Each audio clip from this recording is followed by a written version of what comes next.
And we're still staying live on the big bulletin with me, Emmanuel, Aboagye-Wiafe. I'm here with...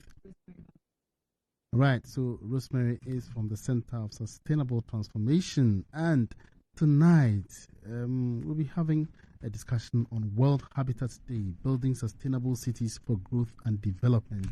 Our guest tonight, Hilde Opoku, is a project manager, UN Habitat Ghana, Smart SDG Cities Ghana. Business PM is kindly brought to you in partnership with the Center for Sustainable Transformation. And once again, good evening, welcome. All right, so tonight, like I said, we'll be discussing World Habitat Day. We just entered Urban October, celebrated every year by UN Habitat as a month where challenges and opportunities created by the fast urbanization, especially on the African continent, and the fast challenges in our cities and towns are addressed. As part of Urban October, people across the globe celebrated World Habitat Day yesterday on the theme Resilient Urban Economies. Therefore, today's discussion is going to revolve around the topic of paramount importance, building sustainable cities for growth and development. At a time where urbanization is rapidly transforming our landscapes, it is essential to pause and reflect on how we are building our cities. And are they resilient? Are they environmentally sustainable? And are they fostering development for all? Very urgent questions right there, Emmanuel. Just as former UN Secretary General Ban Ki-moon has said, our struggle for global sustainability will be won or lost in the cities. This emphasizes the critical role that urban areas play in the global effort to achieve sustainability. It suggests that the fate of our planet's sustainability hinges significantly on how effectively cities address environmental, social, and economic challenges. As we mark World Habitat Day, it is important to track progress in light of the Sustainable Development Goals and, ask some of the necessary questions. So tonight we'll be hearing from an expert in the area of building resilient and sustainable cities. She will help us understand how cities serve as drivers of growth and recovery. We'll be joined once again by Hilde Opoku, Project Manager, UN Habitat Ghana, Smart SDG Cities. But Emmanuel, before we delve into the conversation, it is very, very important to note that she's one of the co-founders for Center for Sustainable Transformation. Wow. And they used to come to Asaase for this whole pilot radio program, which is now a full-blown radio program, and it's very, very important to Fantastic. It's very good to have her Hilda, here. The whole good evening and welcome. have her in the studios. I've been seeing you around most of the times, but I never knew you were in charge of Center for Sustainable co-founder, Transformation. Co-founder, okay. So can you please tell us briefly about yourself first? Yeah, first of all, it's very exciting to be here. I was very happy when I got the email from Rosemary on Friday. So I have been in the sustainable development space for almost 30 years, working on it from different angles.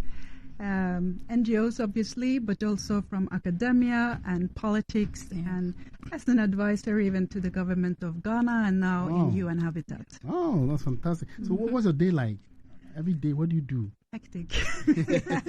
From morning to night, it's very hectic, but right now we are actually building this smart SDG City program here in Ghana in UN Habitat. And this week has been particularly hectic as we are getting the new staff on board and ready to kick off.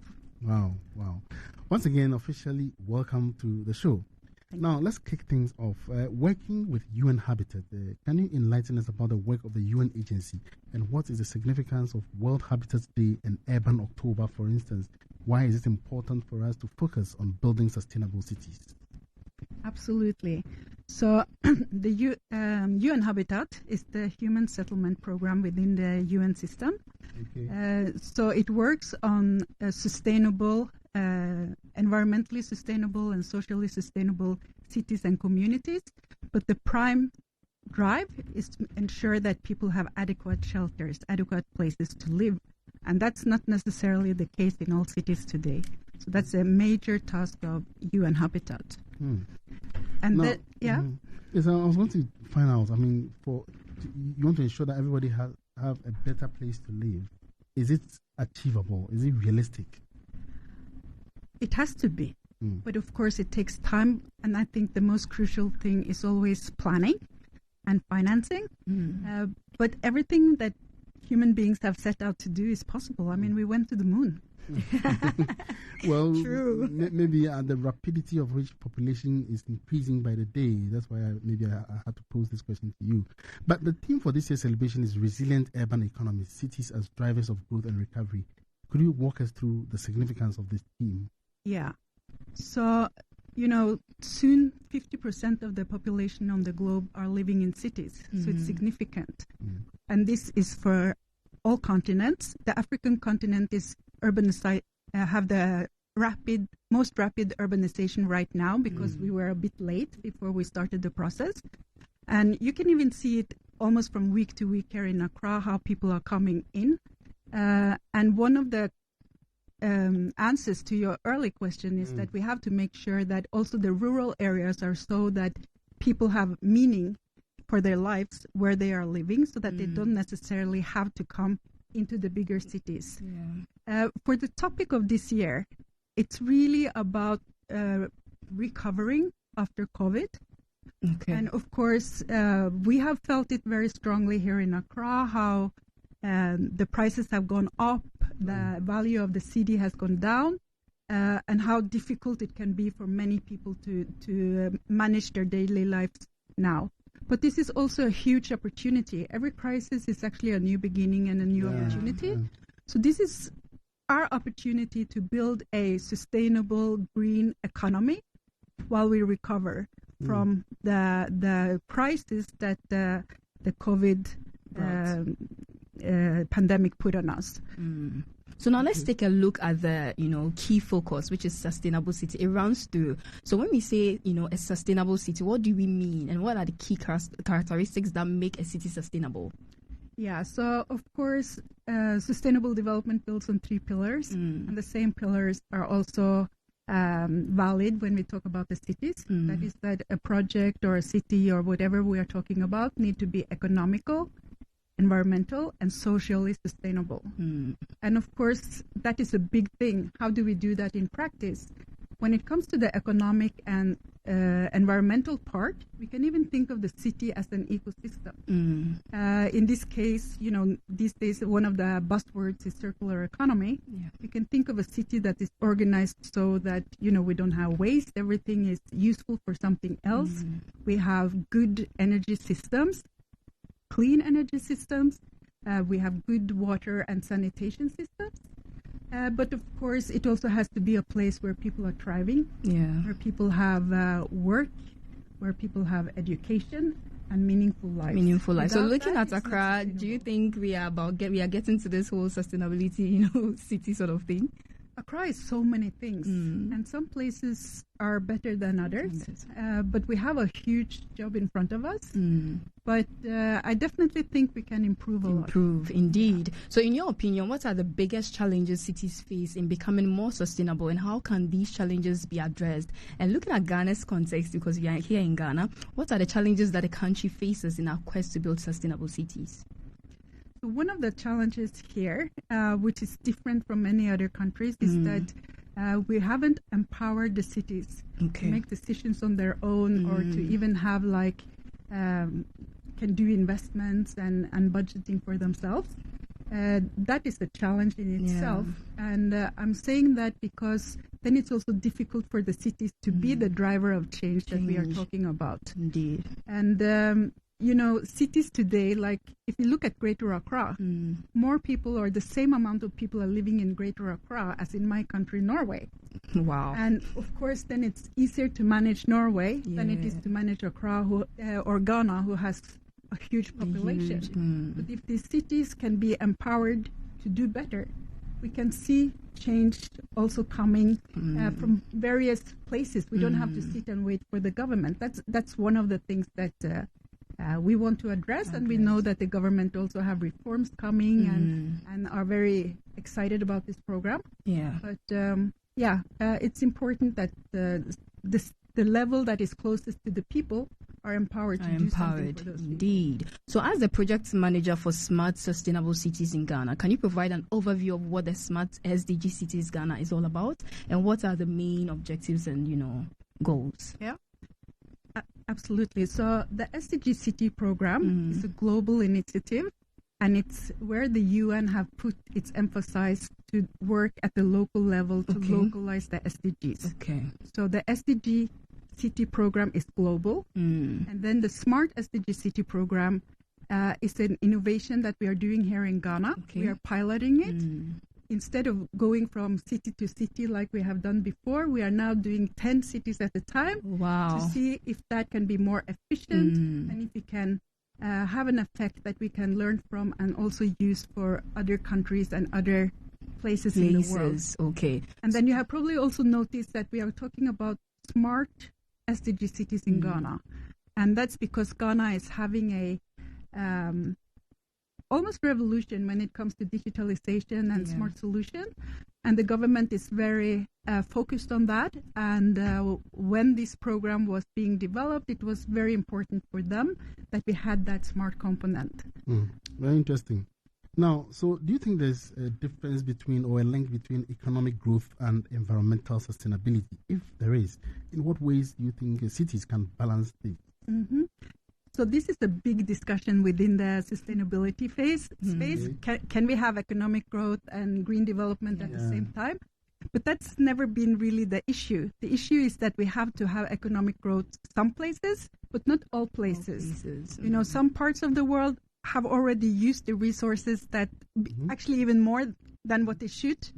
Now it's time for Africa to also use resources, more of the global resources. So, and at the same time, there is a distinction between who can have economic growth and what kind of economic growth. If all the economic growth is based on fossil fuel, we can't have it. But like me today, I'm trying to live the walk. I came here with my hybrid car. So at least I'm trying to reduce my own my own carbon footprint. And these are the things that we have to do if we are going to have economic growth and environmental development at the same time. We have to take down the negative effects of economic growth, and we have to find pathways that benefits both environment and human beings. Now, mentioning fossil fuels brings to mind the argument that Africa has not, committed so much offense when it comes to polluting the environment, the carbon dioxide emissions, and so because of that, we should not be forced to transit quickly. What do you think about that?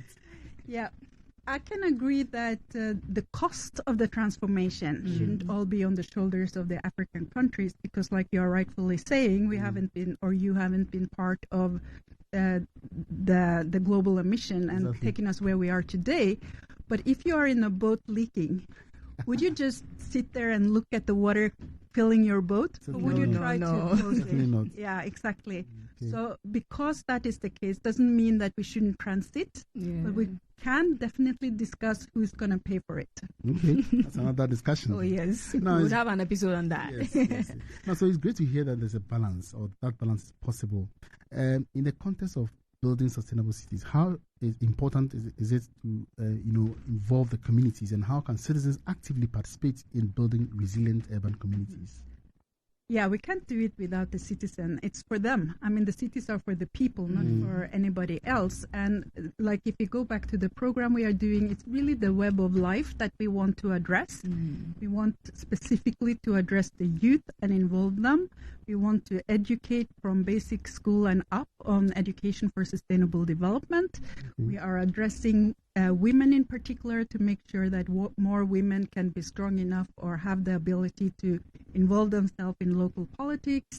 We are addressing faith communities, and we have a very exciting collaboration with the International Olympic Committee, who have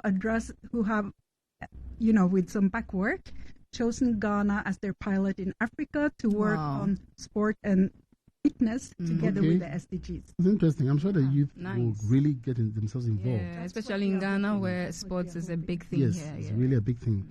Now, so are there some success stories that you can share with us that have effectively transformed sustainable hubs that could be replicated here in Ghana?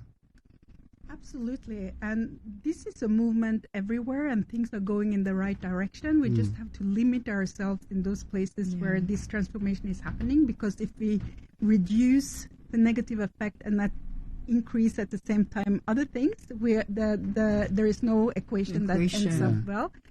But I can talk about my own city, Trondheim in Norway. I can talk about South Asian cities. They have been through a similar road that African cities are going through now, from poverty to industrial periods and now cleaning up. And the same thing if you look to Scandinavia. I mean, we used to be, Norway used to be one of the poorest countries, or the poorest country in Europe. It's a generation ago.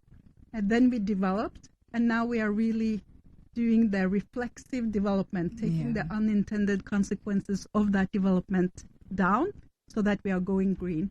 And I think that some of these steps has to be done also here in Ghana. While you can leapfrog some of them, you don't have to do all the same mistakes that we have done before you go to a sustainable city. It is, I know that Norway became Norway significantly because of the oil that it produced. So now that we are placing less emphasis on that and moving away from into renewable energy usage, is it going to affect the wealth of Norway in any way? First of all, I want to correct you on one thing, and that is that the Norwegian welfare state was actually developed before we found oil. Okay. Yeah. So that was there, but of course, I'm not going to deny that the money has helped us. As you know, since you are studying energy, you know that a lot of our money is in a welfare fund. We are not actually using it. Sovereign fund. It's heating up the economy, but yes, we have to do that transformation. How are we going to live after oil? That's a very, very central part of the debate now.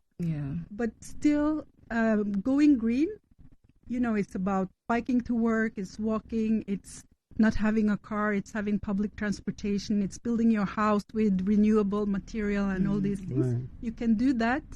And of course, I'm not saying that money doesn't count, but there is a lot you can do without having a sovereign fund like Norway has. Interesting, very, very interesting. Very interesting. And I believe you would have to be my guest on Energy 101 one of these days. Anyway, moving forward, climate change is also a significant concern. And the capital city, Accra, we are facing the brunt of extreme weather events causing floods anytime there is a heavy downpour. How can sustainable cities help mitigate the effects of climate change, and what steps can Ghana as a country take to become more climate resilient? So, like we have touched upon before, we have to, even in Ghana, reduce some of our emissions. There is already a commitment to go fossil fuel with the cars by 2050. I don't think everybody knows about that. And we have to do the same in the building industry. Now we are shooting up a lot of new buildings, many of them in cement and all that, while in Ghana and Africa, you have been building sustainably for thousands of years. Why are we not using some of that advanced technology in also our new developments? So there is a lot of things we can do. And I think that the major thing is that we work with nature and not against nature. Like with the downpours that you are talking about for resilience, we have to make natural sinks. We don't have many green spaces where the rain can actually come. And also we are, building houses where rain naturally would go through. We really have to plan according to nature, not against nature. So urban planning also plays a role. It's very, very key here. Indeed. So now let's also look at, policies. Are there specific policies or regulations that cities should implement to promote sustainability, and how can governments and local authorities work together to achieve these goals? I won't see that there is one policy. There is a lot of policies, and we have to find the loopholes. Identify where is it a loophole in the system that we need to fill to make sure that we can solve a problem. Like today at the local level, there is a lot of districts and local assemblies. Even in Accra, there are many. So if you want to develop a good infrastructure, if you want to develop a bicycling lane, or if you want to develop a good waste management lane, how can one district do that when it's not bigger than it is? So we have to definitely find a way of collaborating across the assemblies. So that we can look at it more systematically than what we are doing today. Indeed. Very interesting conversation right there. So let's also, talk about, we are talking about smart cities. So technology plays a role in building smart cities. Looking forward, what role do you see technology playing in building resilient urban economies, and how can cities leverage it effectively? So just to take that part on leveraging on economic development, so much power is in the cities. This is where the businesses are, and a lot of the workspaces are created here. So that's a driving force. But when it comes to the technology part, we can't just be technology optimistic and sit back and wait and think that everything is going to be solved. The technology is important to solve a number of issues, but not all of them. So we have to think at different levels at the same time. And if you take technology in terms of smart solutions and digitalization, it can be very helpful if we focus on public services that can be easier, that can help people to not necessarily have to travel a long way to register one paper for your business or something like that. That can help a lot. But then we shouldn't also think that technology should solve everything. And if you go back to some of the so-called developed countries, you see that people are very lonely and they hardly meet people during the day because it's gone too far. There is nobody sitting there at the store. So you have to register your grocery. There is nobody in the bank. There is nobody at the post office. Wow. In some places. Faceless. Well, we don't have that in Ghana though. So Well, it's gradually coming there. So these are some of the conversations that need to be held. People need to be part of that conversation. What is it that we really want now that we are looking for change? So looking into the future, what do you envision as the key trends and developments in urban sustainability, and how can cities prepare for these changes, especially right here in Ghana? I think, like you said in the introduction, that cities is where it's going to happen. But there is a need for a more holistic approach to it. There is a need to think more systematically about it. And there is a need for people to thrive within it, involve the people. And then, often we think of cities as gray and concrete jungles, but cities don't need to be that way. More and more cities around the globe close roads for people to be walking and biking and all these things. It can happen here too. It didn't happen without any discussions over there either. So we just have to think of this as our new environment. This is where we are living. This is where our children are growing up and love our cities. Finally, as we conclude, what message would you like to leave our listeners regarding the importance of resilient urban economies and their role in shaping the future of the cities and importance of sustainable living? I think that we have to start really seeing the rural and the urban together. Like now, and I really like this idea of one district, one factory. I think it is important. But at the same time, the cities too is a workplace. So we also have to start thinking of that this is a place where so many people live and so many people work. We can even start producing food at the scale here, urban farming. And really think of cities as a place where everything is happening. But also at the same time, make the rural areas attractive enough for people to stay there and develop them as well. Indeed. Very insightful conversation right there. She's a powerhouse. She is indeed. Thank you so much, Hilde, for sharing your expertise and insights on this conversation. It has been an enlightening experience. And to our listeners, remember, the path to a resilient urban economy starts with each one of us. And let's all join hands in making our cities resilient and sustainable. So please tune in same time next week as we continue discussions on all things sustainable development right here on Asaase Radio 99.5, so that people and the planet can prosper. If you have any topic you want us to discuss, please share with us or shoot an email to sdghub@cestint.org. Remember, dear listeners, the future is in our hands, and it's our responsibility to ensure a healthier planet for generations to come. Keep raising your voices, keep advocating for change, and keep tuning in to the SDG Hub for more insightful conversations. Until next time, stay informed and stay inspired. Happy World Habitat Day. And thanks so much for staying with us on the SDG Hub. Our guest tonight has been Hilde Opoku. She's the project manager, UN Habitat Ghana, Smart SDG Cities Ghana. I've been your host, Emmanuel, Aboagye-Wiafe, together with Rosemary Balami. Let's go back to Andy for a wrap of the Big Bulletin.